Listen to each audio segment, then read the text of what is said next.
दोस्तों मैं अपनी पड़ोसन में आंटी से प्यार कर चुका था। एक दिन अंकल गांव गए तो आंटी ने मुझे बुलाया और वो दुल्हन बनी हुई थी।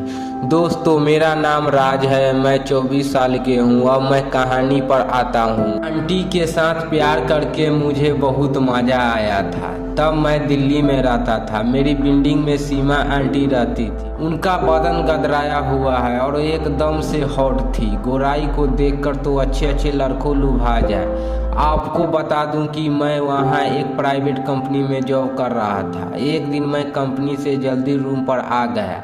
आंटी के हस्बैंड अंकल 3 दिन के लिए गांव जा रहे थे। अब उनसे मेरी अच्छी जान पहचान हो चुकी थी। जाते हुए अंकल ने कहा, मैं गांव जा रहा हूं, कुछ दिन के लिए यहाँ पर तुम्हारी आंटी को तुम्हारे भरोसे छोड़कर जा रहा हूँ। अगर इनके कुछ मदद की ज़रूरत हो तो तुम देख लेना। मैं बोला, जी अंकल जी, आप चिंता न करें। फिर आंटी ने भी कहा, तुम खाना भी यहीं पर खा लेना, मैं नीचे ही आकर बना लूँगा, तुम्हें अलग से बनाने की ज़रूरत नहीं है। मैं आंटी को और देखकर मुस्कुरा लिया। फिर मैं भी अंकल को छोड़ने के लिए बस स्टैंड तक चला गया। वहाँ पर विदा लेने से पहले अंकल ने कहा, तुम ऐसा करना, नीचे ही अपने आंटी यहाँ सो जाना, वो अकेली रहती है तो डरती रहेगी। अंकल ने आंटी को फ़ोन करके बोल दिया कि 3 दिन तक राज को नीचे ही सुला लेना। मैं भी जानबूझकर नाटक करने लगा, छोड़िए न अंकल, क्यों परेशान कर रहे हैं उनको। मगर अंदर ही अंदर मैं खुश हो रहा था। उनके बाद मैंने उनको विदा किया। आते टाइम मैंने हम दोनों के लिए गोली और एक बोतल पीने के लिए ले ली। रात को 9 बजे आंटी को फ़ोन आया कि खाना तैयार है। मैं नीचे आ गया। तब आंटी को देखा तो देखते ही रह गया। वो दुल्हन की तरह तैयार हो चुकी थी।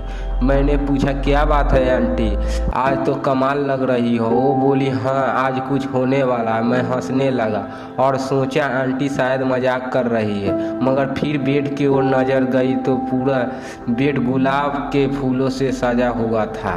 खुश होकर मैंने आंटी को गोद में उठा लिया। वो बोली, इतनी ही क्या जल्दी है, अब तो सारी रात ही हमारी है। फिर मैंने उनको नीचे उतार दिया और वो खाने का इंतजाम करने लगी। इतने में मैंने अपनी बैग को बोतल बाहर निकाल ली और पैक बनाने की तैयारी करने लगा। वो मेरे पास आ गई।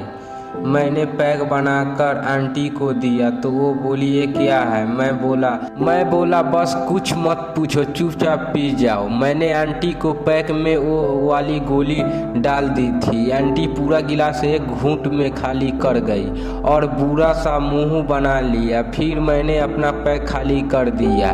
मैंने भी वो गोली उसमें मिला ली थी।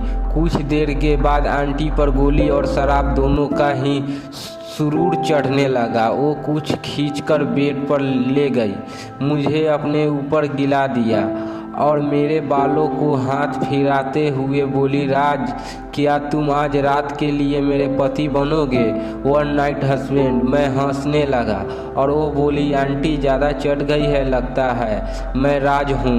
वो बोली, हाँ जानती हूँ, मेरे पति बन जाओ राज प्लीज। अब मैं भी थोड़ी गंभीर हो गया। दहशत, आंटी ने कभी मुझसे इस तरह की बात नहीं की थी।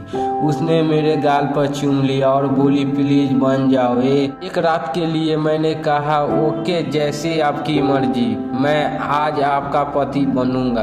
कुछ ही देर में आंटी पागल हो गई और मेरे कपड़े फाड़ने लगी। मैं समझ गया कि आंटी अब इसके बिना नहीं रह सकती है। उसने मेरे कपड़ों को खींचकर मुझे पूरा बिना कपड़ा का कर दिया। इतने में ही उसने भी रस छोड़ दिया।